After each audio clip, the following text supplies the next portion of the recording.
Yeah, hello there.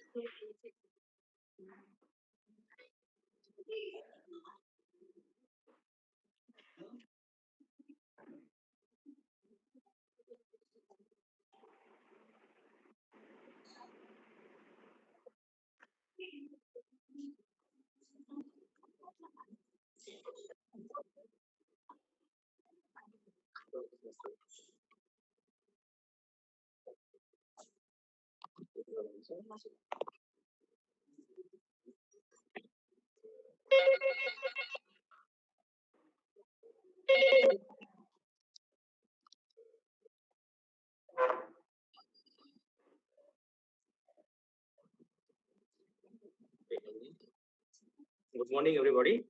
Good morning, sir. So today, good morning. Okay, so hope you are all well. Okay, so Yes, sir. today the topic for today is AIS, autoimmune hepatitis. Okay, autoimmune hepatitis. Although this is a long topic, Okay. there are many things, but at your level we didn't need all these things. Okay, so briefly, what is autoimmune hepatitis? What are the clinical presentations? What are the diagnostic criteria? And what are the treatment modalities? Okay, so we go this way. So let us start about the topic autoimmune hepatitis. So as you know, this autoimmune hepatitis is a disease of unknown causes. Okay, so if you diagnose a case of hepatitis, if you follow up, you do not find any exact cause of autoimmune hepatitis. Okay, so this is the autoimmune disease, and the diagnosis of autoimmune disease is always based upon the hallmark of diagnosis. Autoimmune hepatitis is always the liver biopsy. Okay, liver biopsy is the main diagnostic tool. And other supporting diagnostic tools are okay.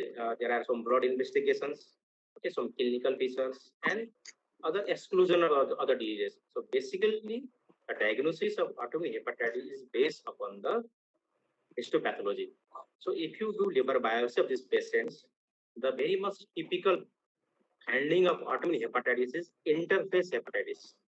So interface hepatitis, the other name is piecemeal necrosis also. So what is the interface hepatitis? Okay, the interface hepatitis meaning is there. If you do liver biopsy, the interface hepatitis, in interface hepatitis you will get there is hepatocytes. Okay, in there is in liver there is hepatocytes, there is portal tract. Okay, so the hepatocyte and portal tract, there is a limiting plate called limiting plate. Okay, so in interface hepatitis there is hepatocellular necrosis.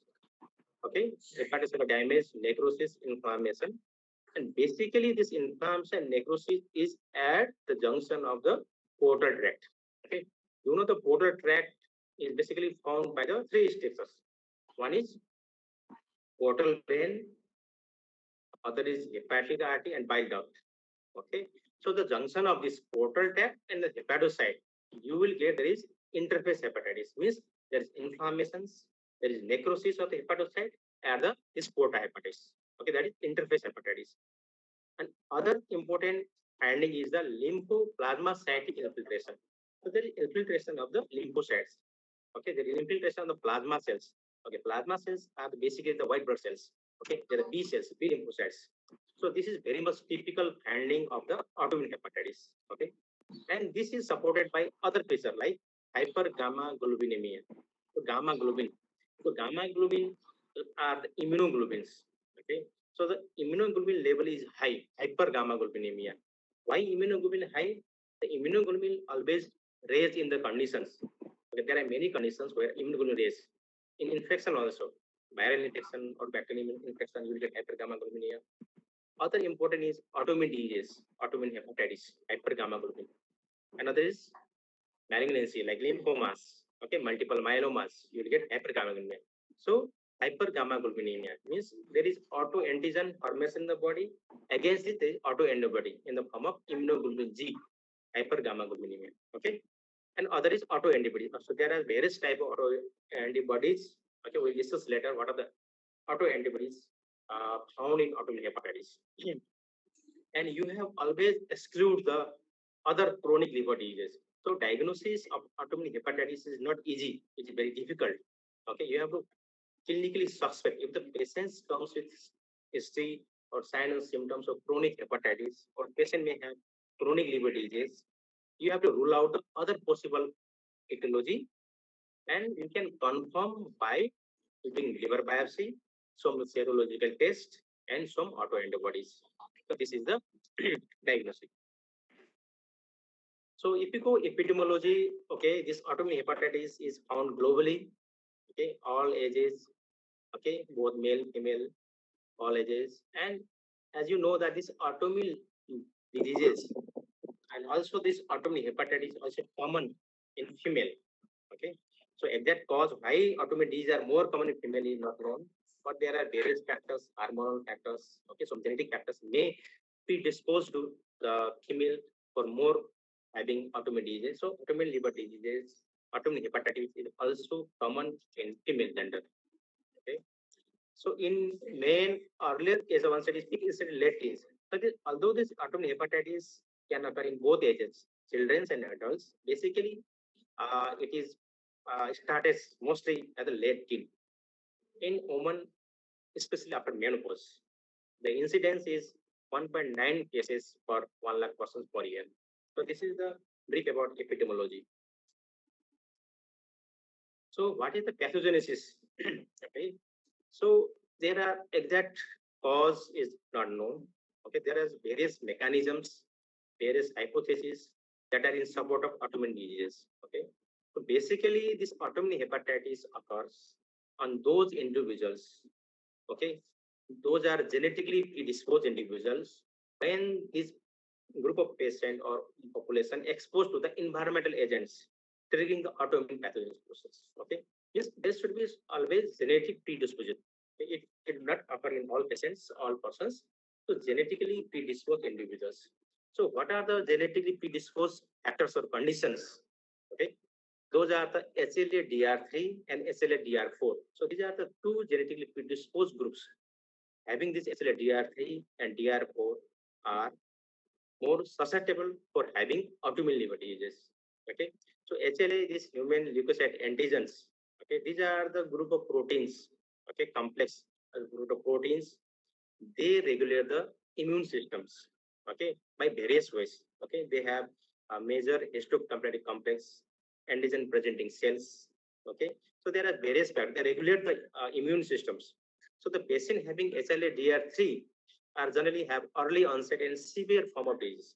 Okay, if you diagnose autoimmune hepatitis, if they are HLA-DR3 related, they have severe form of liver diseases.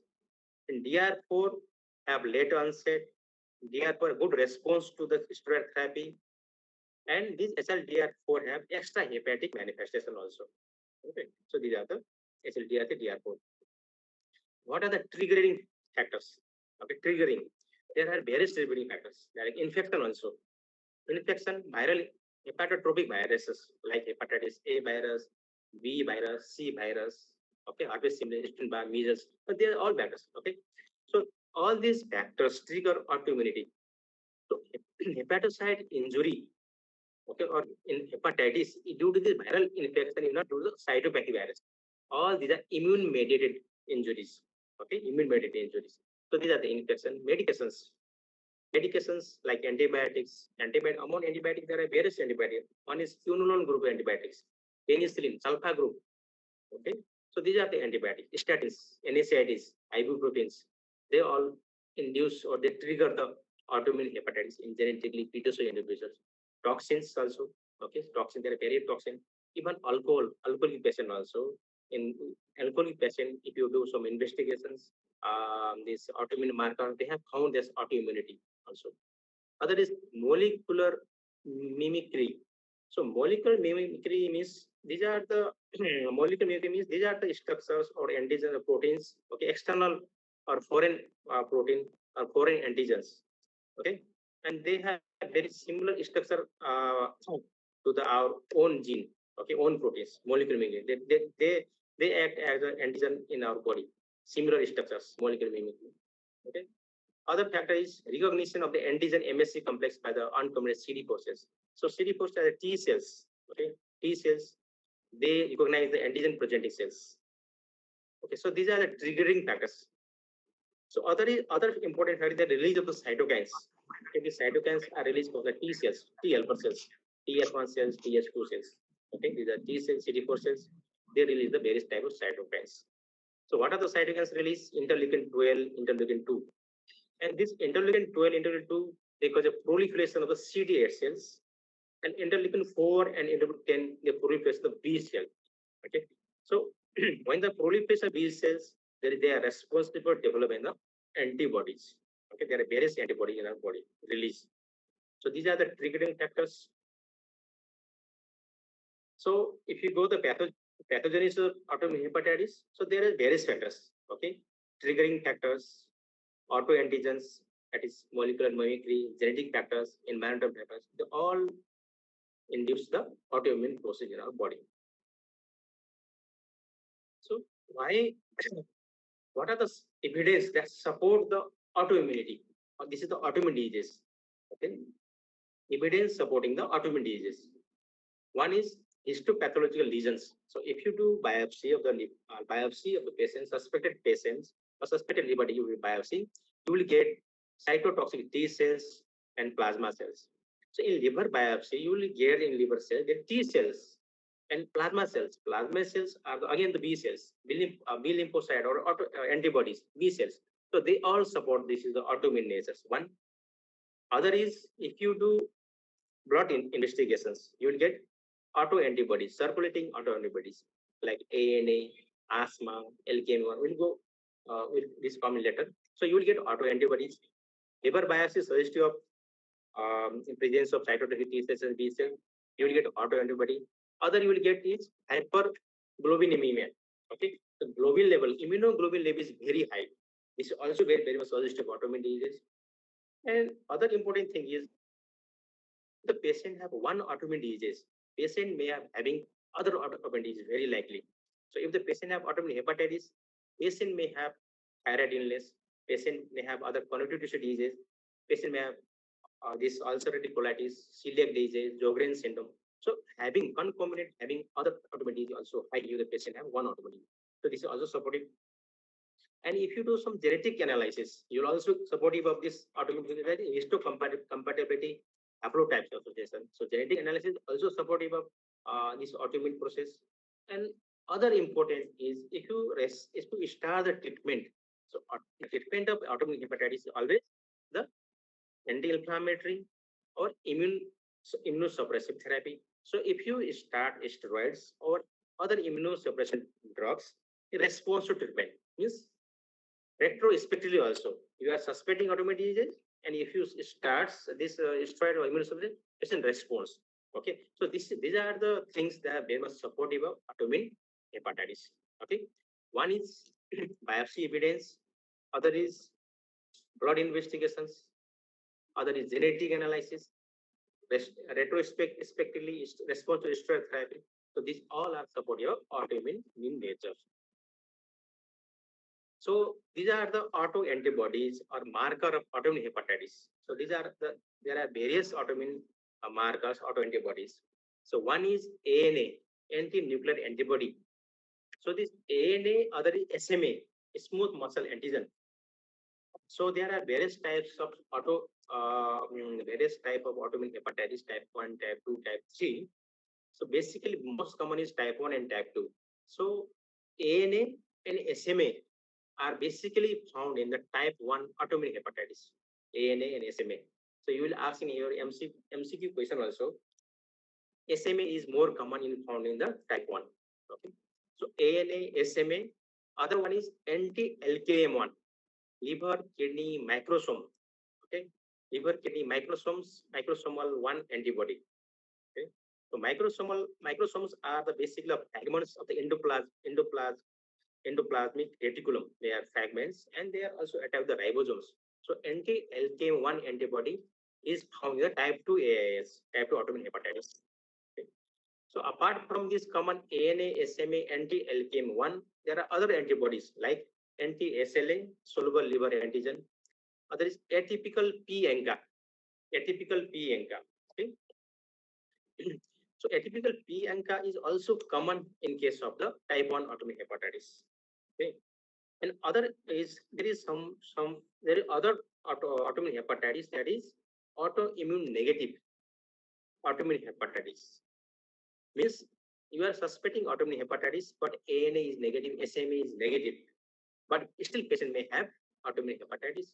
So if you suspected this autoantibody negative autoimmune hepatitis, in that case you can do P-ANCA.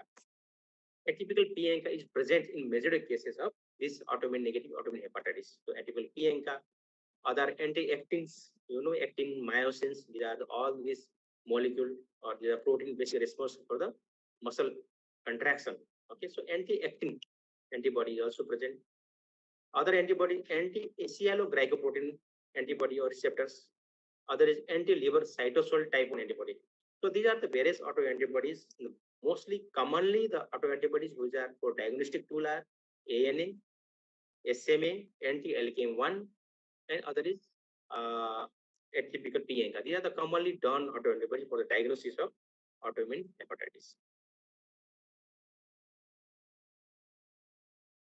So classification. So autoimmune hepatitis basically classified into three types: type 1, type 2, type 3. And although basically major is type 1 and type 2, type 3 is more or less similar to type 1. Okay. And other is overlap syndrome. Overlap syndrome is autoimmune hepatitis if is associated with PBC. PBC means primary biliary cholangitis. Okay, primary biliary cirrhosis, the old term, now term is primary biliary cholangitis, PBC. If autoimmune hepatitis associated with PBC, or if autoimmune hepatitis associated with PSC, primary sclerosing cholangitis. Okay, or you can, if you associate this PBC and PSC, then you can label as overlap syndrome. So we are not discussing about overlap syndromes. You may not supposed to ask this overlap syndrome.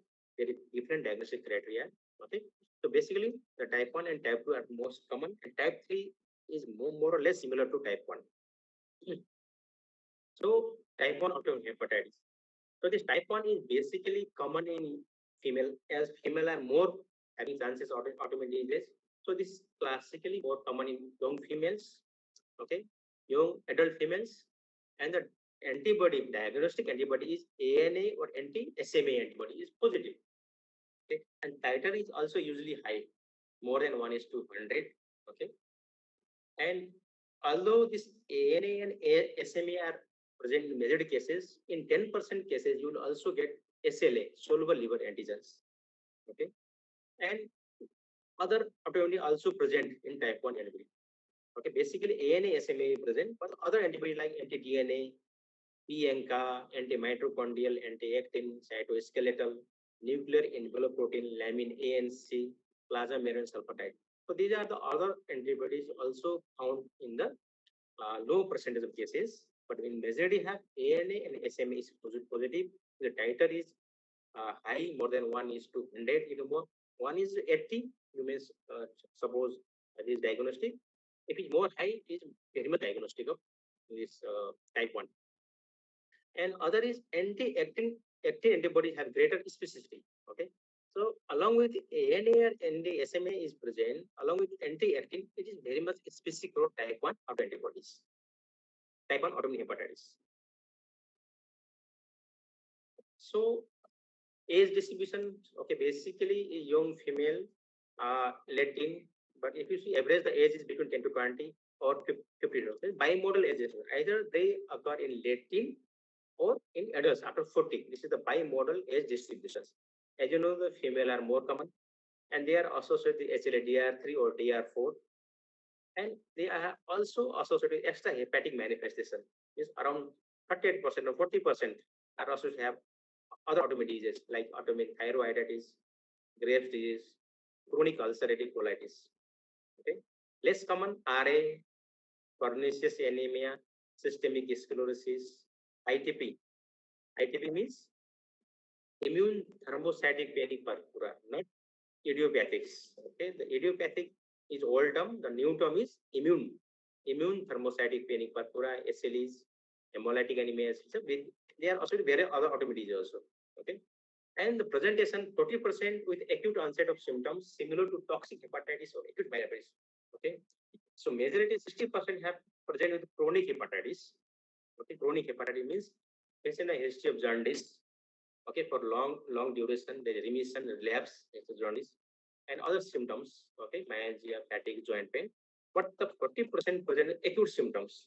Okay, acute symptom means acute presentation like acute viral hepatitis or acute toxic or drug-induced hepatitis. Okay, acute onset.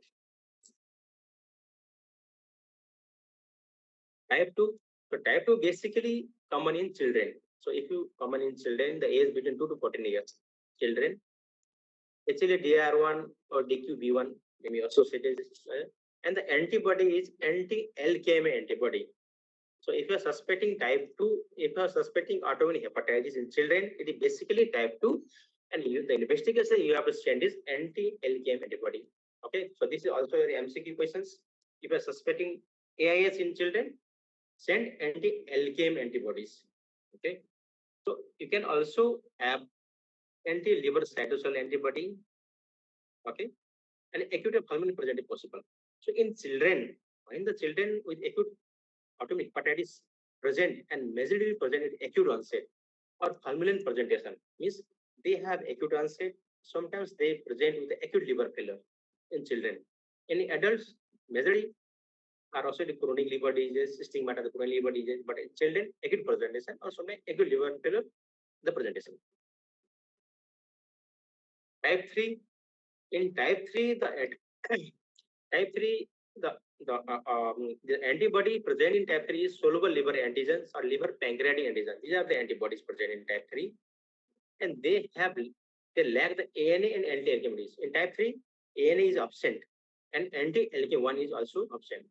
Okay, so this is more common in women in the part spectrum of type 1 AIS. Okay, similar to type 1 AIS, and this patient may have other autoimmune diseases like autoimmune thyroiditis, okay, grape disease, and you will also have high level of gamma globin, and they are very much steroid responsive. Type 3 are very much steroid responsive, and progressive cirrhosis is 70%. Okay, so type 3 autoimmune hepatitis mainly progress to cirrhosis. This is type 3. Now, basically difference, there are two commons are type 1 and type 2. So we go to what are the basics, similarities, what are the difference between type 1 and type 2 autoimmune hepatitis. Okay. So if you see the prevalence of this autoimmune hepatitis, type 1 is more common. Okay, which is seen in adults or late teen, more common. Type 1 more than 80%. 20% is basically due to type 2 autoimmune hepatitis, basically in children. Okay. Yeah. The autoantibodies, what are the autoimmune? I have already told you. ANA and SMA, basically in type 1, anti-LKM1 is type 2 antibodies. Okay. And demographic, 70% women. Okay. The majority in type 1 are women. And type 2 also common in female or female also, but type 1 is majorly more common in female.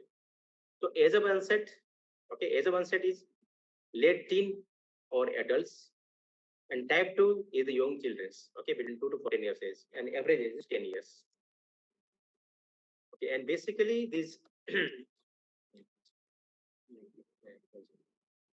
and basically this patient, the type 1 have other autoimmune diseases, basically thyroid diseases, synovitis, ulcerative colitis are more common.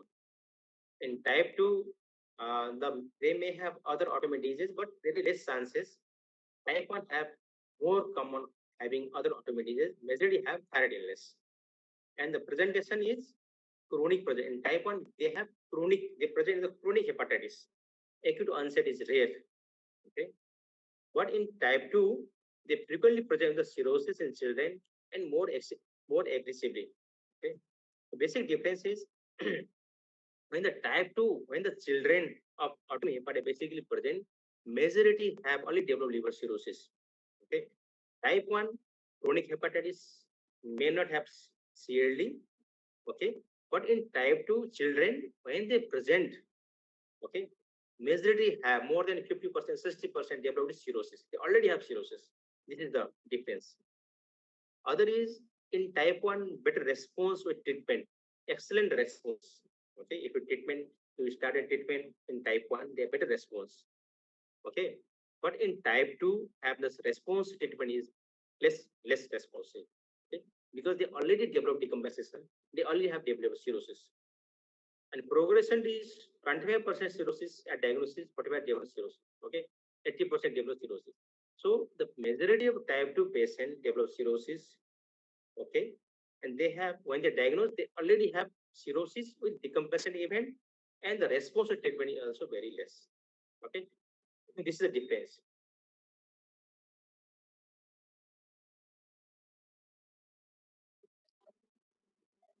So the clinical presentation, they are present as chronic hepatitis. Okay, chronic. So acute hepatitis means when the duration of illness is less than 6 months, that is acute hepatitis. When the duration of is more than 6 months, you can present chronic hepatitis. Okay, chronic hepatitis means this patient may have history of jaundice, especially jaundice very common.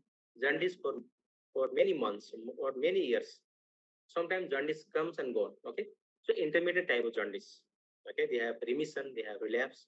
Okay, chronic hepatitis. Sometimes they are confused with acute hepatitis. Acute hepatitis means sometimes they have uh, acute viral hepatitis like hepatitis A, E, B, C. Okay, can have acute severe or permanent presentation. Sometimes they present acute liver failure. Okay, and history of recurrent bout. Okay, history of jaundice in the past. Asymptomatic 35 to 40% means the clinical presentation is very much variable. Okay, they may be asymptomatic, they may present it with acute liver failure, they may present it CLD with having decompression, all the features of decompression means CLD with ascites, CLD with hepatic encephalopathy or UGA bleeding, or they may be asymptomatic, or they may present acute liver failure, ALF. Okay, ALF means they have loss of consciousness, HE, hepatic encephalopathy, coagulopathy. So this is the clinical presentation, and around 35 to 45% is asymptomatic. So this is the clinical presentation. Asymptomatics, acute presentation, chronic presentation, and chronic with decompression event. So these are the clinical presentation. The symptoms of all the symptoms of autoimmune hepatitis are not very much specific symptoms. These symptoms present in autoimmune hepatitis present in other diseases also, other chronic liver disease also, and other chronic illness also. The symptoms are very much not very specific symptoms. Okay. The common symptoms are malaise, fatigue. So these are malaise, fatigue are common in majority of patients. Okay. If the patient with history of intermittent jaundice or jaundice on and off for many months or weeks with symptoms of fatigue, malaise, okay, always keep in mind maybe this part of autoimmune hepatitis. So because this fatigue, malaise basically are due to the release of cytokines. So we know the cytokines, various cytokines, interleukin 2, 12, 10. So all these cytokines release causes the release cytokines our blood in body. This causes symptoms, malaise, jaundice, fatigue. Other than jaundice, okay, jaundice also presents pain abdomen. Pain abdomen basically there is inflammation in the liver, hepatocyte, liver cell necrosis, liver cell regeneration. So regeneration, inflammation, and along with fibrosis. So this causes pain, hepatocyte injury, and this is responsible pain abdomen. Itching also, pruritus. Okay. So although pruritus is basically seen in the cholestatic hepatitis. Okay. Cholestatic hepatitis may be intrahepatic cholestasis or extrahepatic means obstructive jaundice. You get pruritus. So basically in autoimmune hepatitis, there is intracellular or hepatocyte intrahepatic cholestasis. Okay, due to inflammation, there is inflammation. They also have inflammation, so inflammation in the biliary duct, biliary channels. So there is cholestasis and then pruritus. Okay. Other anorexia decreased appetite, amenorrhea, arthalgias, okay, joint pain also, because deposition of the immune complex in the joint also, they have joint pain. Other prodromal symptoms, nausea, vomiting, similar to acute viral hepatitis or drug-induced hepatitis. Okay, fever, arthritis, rash also, maculopapular rash, erythematous rashes, anemia. So these are the symptoms. And the symptoms if the patient have other autoimmune diseases. Suppose if the patient autoimmune hepatitis is concomitant thyroid illness, hypothyroidism, you may get feature of hypothyroidism also. Okay, as you know, the feature of hypothyroidism is okay, cold intolerance, weight gain, edema, menstrual irregularities, okay, subfertility. So other symptoms. If the patient has rheumatoid arthritis, they have the patient have multiple small joint pain, symmetrical joint pains. Okay, so having symptoms related to the other autoimmune disease. So signs, what are the common signs? Patient may have hepatomegaly, liver is palpable. The patient may have clinical jaundice. Patient have splenomegaly. If the patient have autoimmune hepatitis, chronic autoimmune hepatitis, they have portal hypertension. You get splenomegaly. Other is ascites also. Ascites, if the patient portal hypertension, you get ascites also. And other decompression event, patient may have encephalopathy also. And stigmata of the chronic liver diseases. So if you examine the patient, you will get all the signs of chronic liver diseases. Okay, from head to toe. Okay, you may have icterus, you may have pulmonary edema, you have spider nevis, okay, you have ascites, and a jaundice. So all the features of or the stigmata chronic liver diseases. So by these symptoms and signs, you cannot diagnose autoimmune hepatitis. You can diagnose chronic hepatitis or chronic liver disease or liver cirrhosis, but not autoimmune hepatitis. So diagnose autoimmune hepatitis, you have to do further investigation, extensive investigations. So lab findings, okay. If you do lab investigations, very much similar to chronic viral hepatitis, okay, may not correlate with clinical histologic severity. And if you do investigate AST level, okay, ALT, AST, they always raise. AST is raised in 100% cases. AST, okay, AST, and hypergamma now the supporting diagnostic feature for autoimmune is gamma globin level is high, hypergamma. So whenever you do suspect autoimmune hepatitis, the first investigations you have to send is IgG level, okay, immunoglobulin G level. So the immunoglobulin G is very much high. Then you suspect autoimmune hepatitis, and then you send further investigation. The first investigation you send is IgG level, okay, IgG level. Other finding is the patient has jaundice, and alkaline phosphate also high. So 2 times in 33%, 30% alkaline phosphate is high. This is due to the intrahepatic cholestasis. Okay, so this is the laboratory finding. The most important laboratory finding, suspicion of autoimmune hepatitis is raised immunoglobulin G level. Okay, IgG, immunoglobulin G or hypergammaglobulin. The diagnostic criteria, clinical criteria, and other scoring systems. Okay, the clinical criteria. What are the criteria? One is clinical symptoms. Okay, clinical symptoms suggestive of autoimmune hepatitis. Other is liver biopsy. Other is exclusion of the other liver diseases. You have always exclude the other liver diseases. And there are certain scoring system. Okay, so it is difficult to diagnose autoimmune hepatitis. So there is scoring systems. The scoring system help for the diagnosis of the diagnosis, and scoring system also help to assess the response with treatment. Okay, pre-treatment response and post-treatment response. Either the score is increasing or decreasing. If the score is increases, means patient not response to treatment. The score is decreasing, means patient response to treatment. Okay.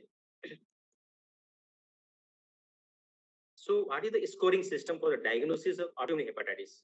So this is very important for diagnosis of autoimmune hepatitis. Clinical symptoms and signs. This symptom and signs may present other diseases also, not diagnostic. So these are the diagnostic diagnostic feature or scoring system. The first is autoantibodies. One is antibodies. Other is histological diagnosis. Other is you have to exclude the other viral hepatitis. So there are three systems. So what are the autoantibodies?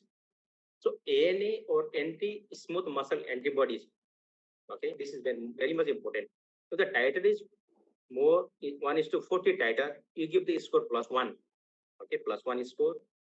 Other is anti-LKM antibody. Okay, it may be more than equal to 1:80 or more than 1:40. If it is present, you give this +2 score. Other is anti-SLA, soluble liver antigen. If it is positive, it is +2 score. So these are the autoantibodies. ANA or SMA is specific for type 1, anti-LKM1 for type 2. Okay, these are two antibodies. We give the score systems. Other is immunoglobulin G level. Immunoglobulin, there is hypergamma-globulinaemia. So if it's more than one time upper limit normal, one times, you give +1 score.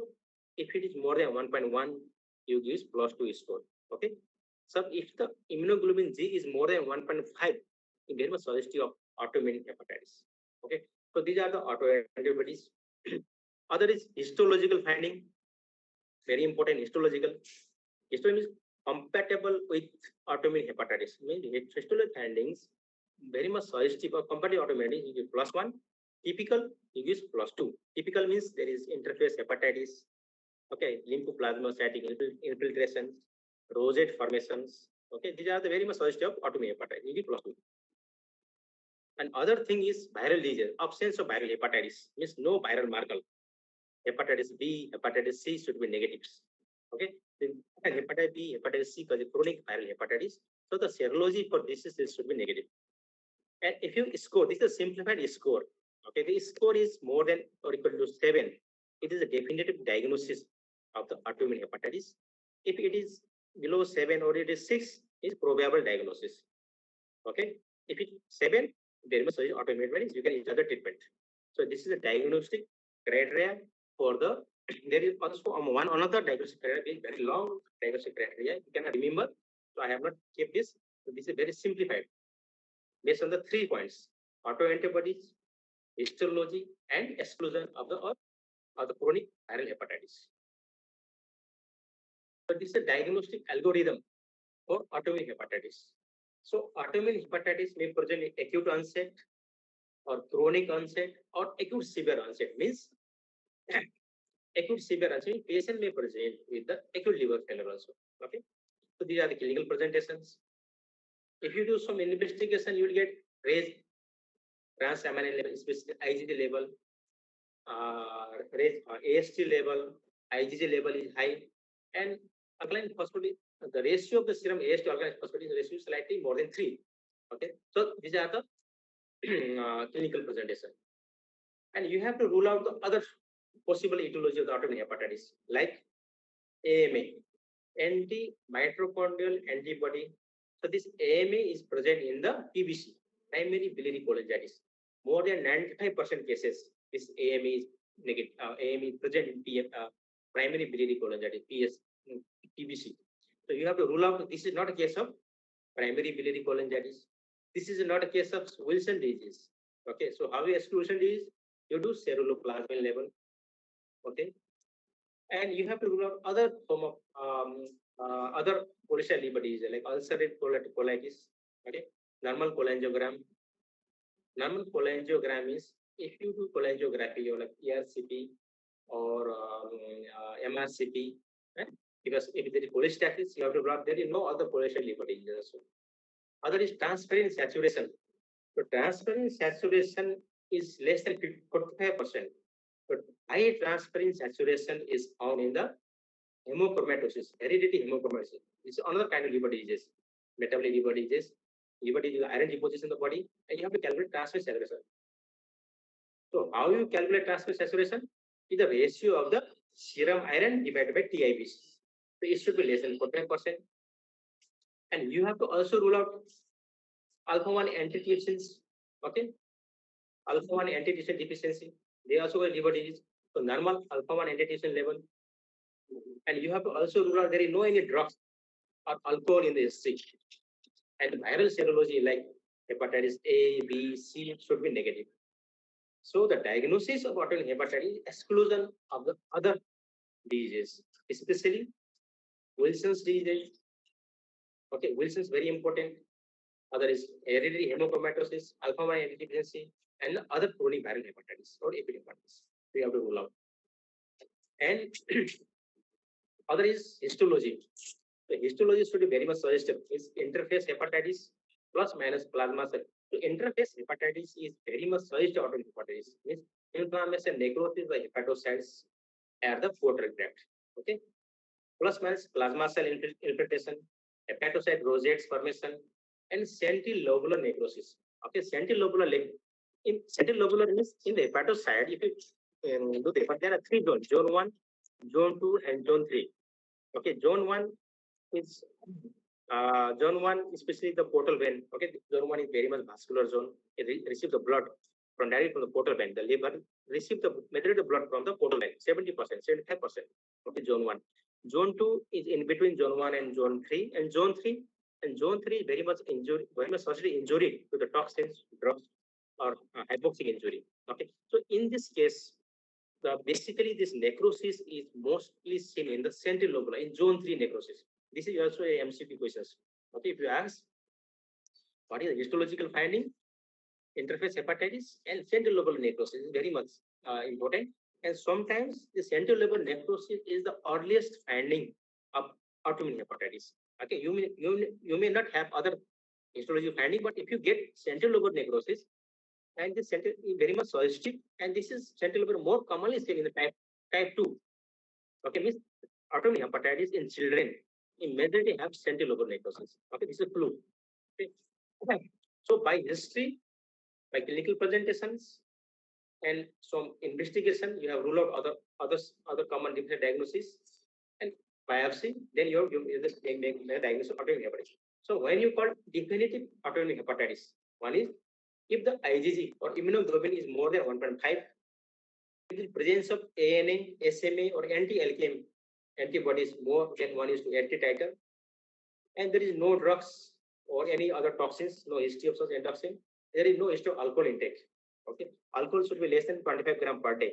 So no history of alcohol, no history of any viral hepatitis, and the presence of autoantibodies and immunoglobulin high, your diagnosis is definitive autoimmune hepatitis. Okay, it may be type 1 or type 2. If ANA plus minus SMA is present, type 1. If anti-LKM is LKM1 is present, is type 2. So this is the definite diagnosis, or this is the algorithm for the diagnosis of autoimmune hepatitis. So histology, although I have already told you, piecemeal necrosis is very much is the old term. This is interface hepatitis. You will get numerous plasma cells. Okay, plasma cells are B cells. Okay, necroinflammatory activities. Okay, so you get lymphocyte infiltration and evidence of hepatocyte regeneration. There is rosette formation, means there is inflammation, necrosis, along with there is regeneration also. Okay, the necrosis, inflammation, and regeneration, this causes the liver enlargement. So why liver enlargement, hepatomegaly is due to the necrosis and ongoing regeneration that causes hepatomegaly, and that causes pain also. Bile duct injuries and granuloma are uncommon in case of this autoimmune hepatitis. So this is the histology. Okay, this is a normal. Lower, this is normal. So this is normal. This is, you see, this is the white one is the portal vein. Okay, and this is the bile duct. This blue one is the bile duct, and this is the hepatic artery. So this is the portal tract. Tract of portal tract. Okay, so this is portal tract. This is normal. If you see this, this is the portal vein. Okay, this is the bile duct, and this is the hepatic artery. So adjacent to this, you will get this inflammation, lymphoplasmacytic inflammation. Is there necrosis? There is plasma cells. So this histological finding is very much suggestive of the autoimmune hepatitis. Okay, this is the piecemeal necrosis, or this is the interface hepatitis. Okay, in between portal tract and adjacent portal tract. This is the typical level histology finding of autoimmune hepatitis. Okay, the prominent globular interface composed of pneumonia. So these are the plasma cell infiltration. This is the this is all lobular inflammation. These are the cells. Okay, the lymphocytes. Compared to here, this is normal. This is here the lobular inflammation. So same things in zoom. This is the plasma cells. This is blue dots. Okay, these are plasma cells. So these are the hepatocytes. These are the nucleus. Okay, these are the sinusoids. So this is. So what are the differential diagnoses? So if you are suspecting autoimmune hepatitis, there are different diagnoses. Okay, the common different diagnosis is PBC, primary biliary cholangitis. Okay, PBC also common in case of female. Similar clinical presentation, patient may have jaundice, fatigue, malaise, clinical examination, hepatomegaly, splenomegaly, etc. So it's very much clinical presentation. Other is cryptogenic cirrhosis. So when you sometimes you don't get the diagnosis. What is the common diagnosis? Okay, when the etiology not found, then you get like cryptogenic cirrhosis. Other is PSC, primary sclerosing cholangitis. Acute viral hepatitis means patient of the acute viral hepatitis may have sometimes clinical similar to autoimmune, means they have prodromal symptom, nausea, vomiting, pain, autoimmunes, and clinical examination, hepatomegaly, splenomegaly. So acute viral hepatitis. Sometimes chronic viral hepatitis, like chronic hepatitis B and C, long history of jaundice, okay, on of jaundice, maybe similar to chronic hepatitis B and C. And other important Wilson's disease. Okay, the Wilson disease also common in female also. They have also presentation from the in childhood. Okay, Wilson disease, hereditary hemochromatosis, alcoholic hepatitis, alcoholic patient, and other non-alcoholic fatty liver disease. So these are the common differential diagnosis of the autoimmune hepatitis. Okay. So treatment. Okay, the treatment is based on the severity of symptoms, degree of elevation of the transaminase level and IgG level, histological finding. And when you start the treatment, you have to also consider the potential side effect of treatment.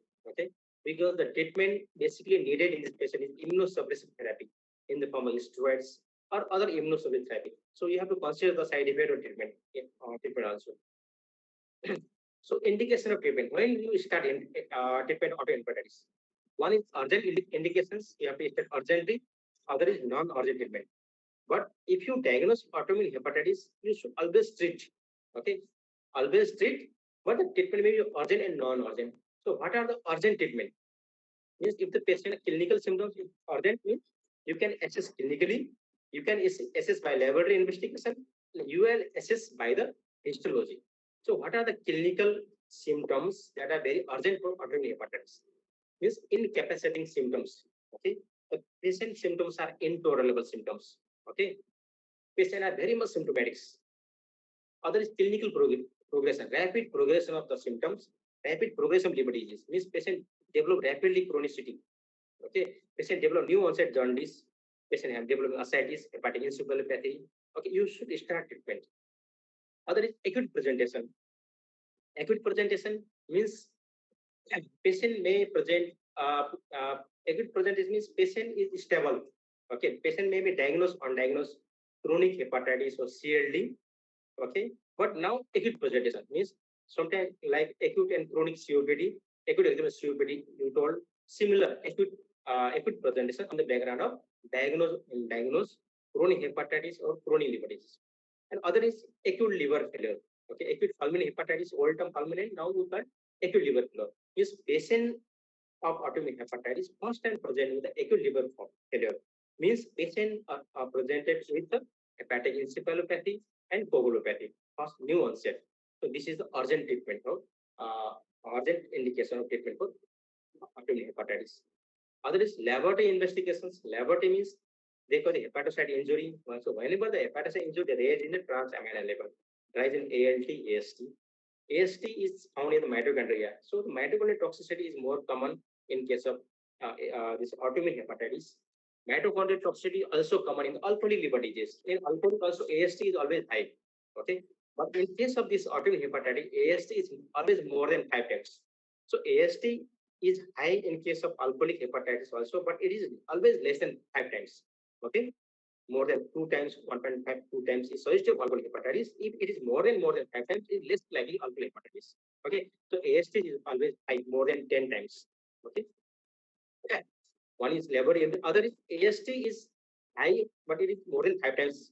Along with gamma globin more than 2 times, this is also an indication of urgent indication of treatment of autoimmune hepatitis. Other is histology. Okay, histology is very much suggestive. If in histology, you will get very much macroinflammations. Okay, you have to start a treatment. So, what are the histology finding? Severe interface hepatitis. Okay, very well necrosis of the liver cells. Bridging necrosis. Bridging means in the hepatocyte there are zone 1 SNS, there is zone 1, zone 2, zone 3. So bridging means this necrosis inflammation is from one zone to another. That is bridging necrosis. Sometimes multilobular necrosis, multiple lobe or multilobular necrosis. Other is central lobular necrosis. Means central lobular means central lobular necrosis. Necrosis is more common in zone 3. Okay, this is the finding.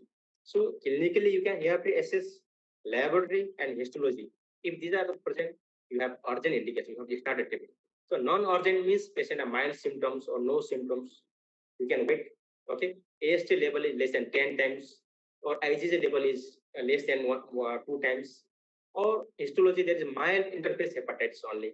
So you can wait. Okay, few weeks, few months, you can wait. Okay, but you have to always treat the autoimmune hepatitis. You cannot. You have to always treat indication either non-urgent or urgent. So what are the drugs? Okay, the basically drugs are the steroids and immunosuppressive drugs. Among these, steroid is the most common drugs. Steroid, especially the prednisolone, is the most common. So the treatment can be either single therapy, monotherapy, or combination therapy. Okay, so either you go for combination therapy, either you go for monotherapy. The endpoint is almost similar. The response to treatment is almost similar. Either you go for monotherapy or combination therapy. Okay. So the basic one benefit of combination therapy is that there are because this all the two drugs are side effects. The side effect is steroids. If you start combination therapy, you have to give the steroid in the less low doses. So the side effect of steroid or prednisolone is less common in case of combination therapy as compared to monotherapy. Okay, in monotherapy, if you start steroid, you are given high doses. But in combination therapy, the dose is low. This is the main difference. Otherwise, the in-point treatment response is almost similar.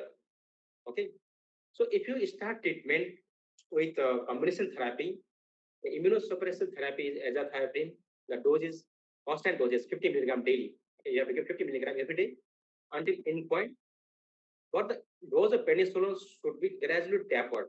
You have to tap over weeks. So initial dose is 30 milligram with 50 milligram azathioprine, and after 1 week, the dose of steroid should be decreased to 20 milligram, and then 15 milligram over 2 weeks, and the maintenance dose is 10 milligram. You have to give until endpoints. So what is endpoint? I will tell you later. Okay. So this is the dose of prednisolone and azathioprine. In monotherapy, the doses you have to start from the high doses. The dose is almost 1 mg per kg. So average dose is 60 milligram daily for 1 week, and decreases by 40 milligram next week, 30 milligram for 2 weeks, and the maintenance dose is also high. In doing combination, there is 10 milligram, there is 20 milligram. You have to give till endpoint. Okay. So although you can choose any therapy, but some there is ideal candidate. So ideal candidate for combination therapy are all non-cytopenic. Okay, non-cytopenic patients. If the cytopenia means azathioprine causes bone marrow depression, so you cannot give patient have bone marrow cytopenia. Okay, so all non-cytopenic patients, non-pregnant patient. In pregnancy, you cannot give this immunosuppressive azathioprine. So patient non-pregnancy. Okay, patient with pre-existing obesity, diabetes, osteopenia, hypertension, emotional instability. Because if the patient is diabetes, hypertension, osteoporosis, okay, you have to give the steroid. You have to give steroid, no option. But if you give combination therapy, the dose of steroid is less. So you choose the combination therapy in those patients having diabetes, hypertension, osteopenia, because the dose of steroid is low in case of combination therapy. So these are the ideal candidates. Okay. So single drug, only prednisolone, you can give the patient of cytopenia. If the patient is cytopenia, you cannot give azathioprine. Other is option TPMT. So TPMT is the enzyme. This is the iopurine methyl transferase enzyme. Okay. So if the enzyme is less, this enzyme is responsible for the metabolism of azathioprine.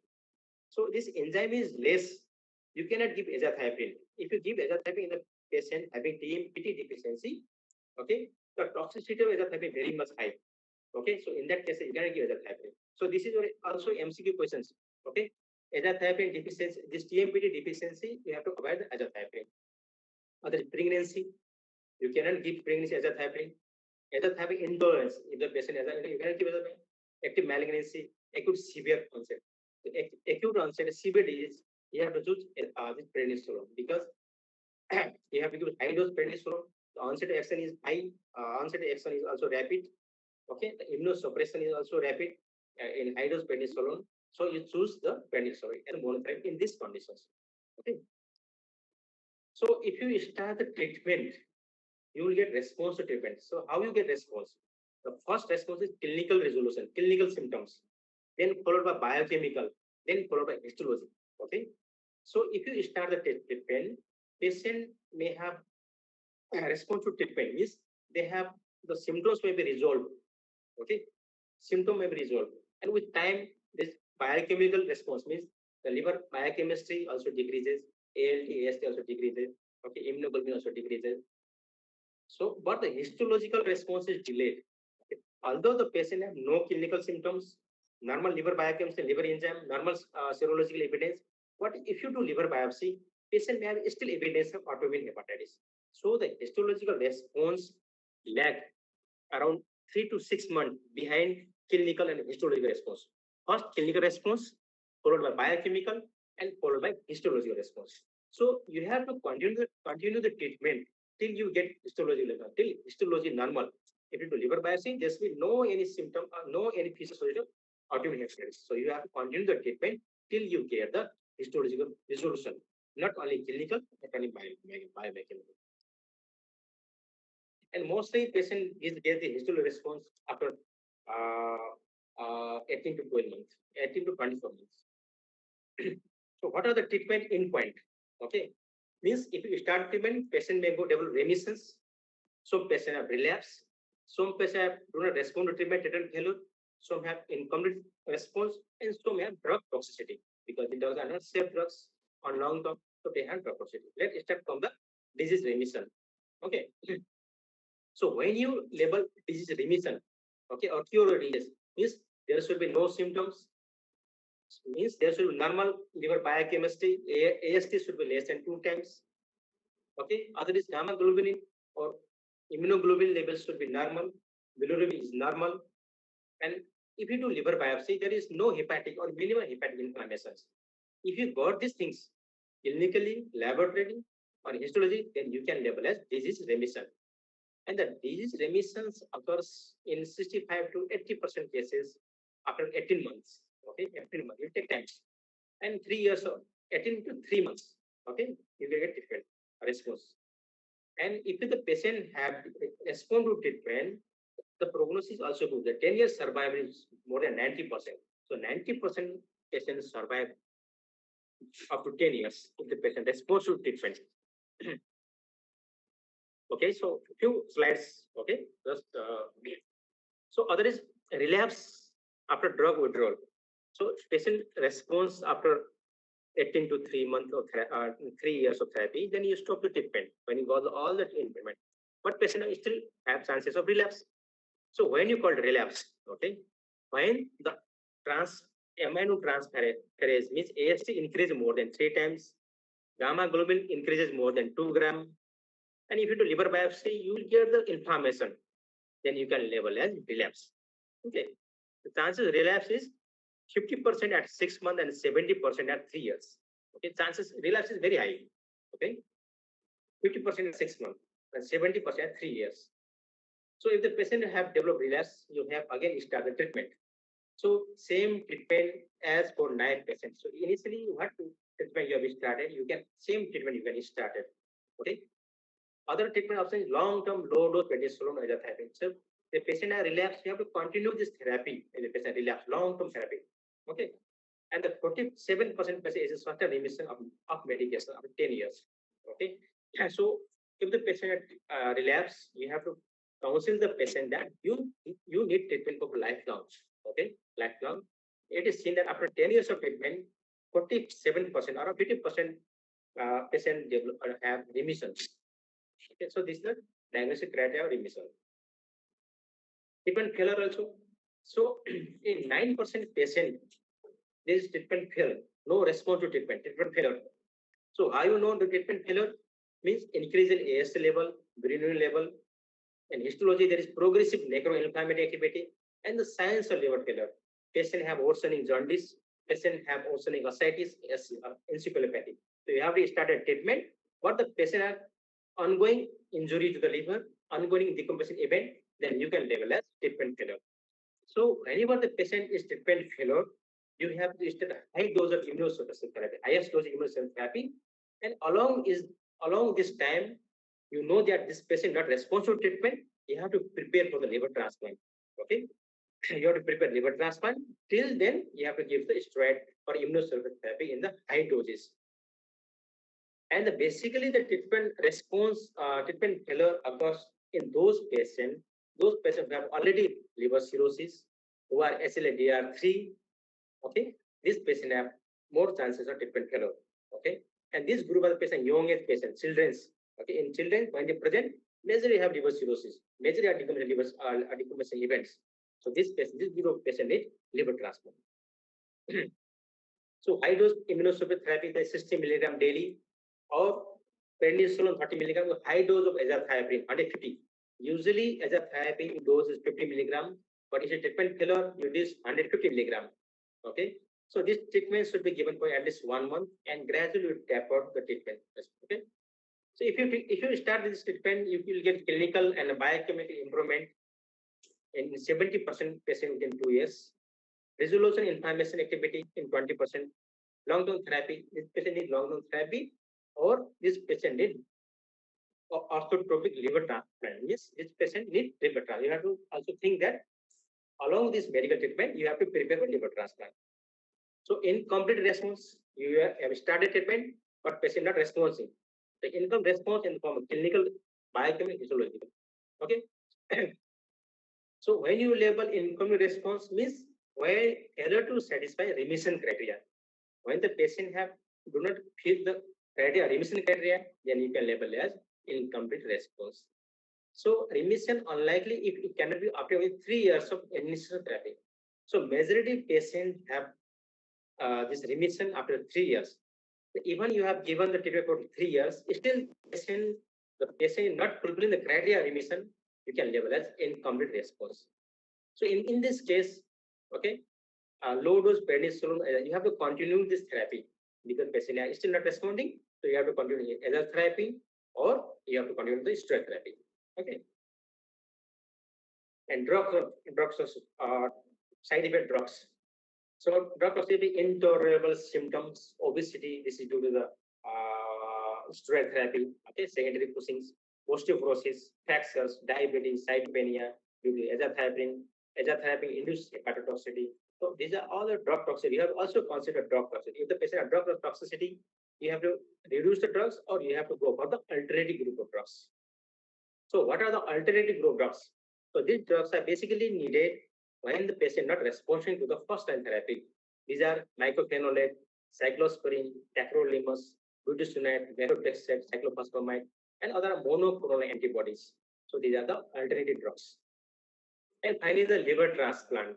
Okay, so liver transplant basically needed in the patient treatment failure patients. Okay, liver transplant patient or treatment failure patient or the patient who have already presented decompensating events. The success of liver transplant is 5 year survival is around 80 to 90% 5 year survival. Even liver transplant, the chances of recurrence of disease is 40% cases. So this is all about acute liver, acute autoimmune hepatitis. So this is the same algorithms of treatment of autoimmune hepatitis. So how we get remissions, treatment failure, clinical rescue, and drug toxicity. So drug toxicity, reduce the dose or change the other dose. Incomplete response, you have to give long-term therapy. Okay, treatment failure, if the treatment failure, you have to give the drugs with, along with high dosage, okay, or maintain dosage, or side by side you have to prepare for the liver transplant also. Okay, so this is all about autoimmune hepatitis. Although it is very long topics, I have not, but at a level it is okay. Try to review, read from your textbook also. Okay, so this is all about autoimmune hepatitis. In next class, we'll go for the PBC, primary biliary cholangitis. Okay, thank you. Okay, sir. Thank you, sir. Thank you, sir. Thank you.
Okay.